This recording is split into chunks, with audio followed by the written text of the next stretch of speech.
पहले तो आपके अपने प्रदीप पांडे चिंटू की तरफ से बहुत बहुत नमस्कार और सलाम।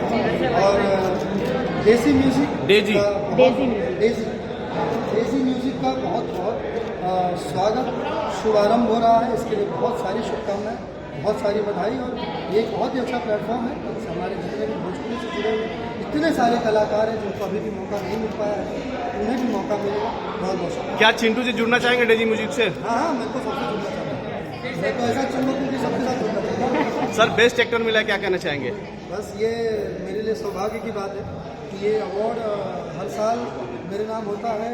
और ये कोशिश करता हूँ कि जब भी मुझे ये बेस्ट एक्टर वाला तगमा मिलता है साल का सबसे सर्वश्रेष्ठ अभिनेता का, तो ऐसा लगता है कि अब एक और बड़ा वाला जिम्मेदारी मिल गया है कि अब और बढ़िया करना है, और अच्छा करना है। नए साल में कुछ नया धमाका देना है। चिंटू जी को देखने को मिलेगा? हाँ, बिल्कुल। बहुत सारी अपकमिंग है। अभी एक बहुत ही कमाल की फिल्म अग्नि साक्षी आ रही है। बहुत सारी फिल्में हैं, मेगा बजट की भी फिल्में हैं। तो जब भी जो भी फिल्म आए, आप सब लोग खूब सारा प्यार दीजिए। पूरे परिवार के साथ सिनेमा हॉल में जाके जरूर।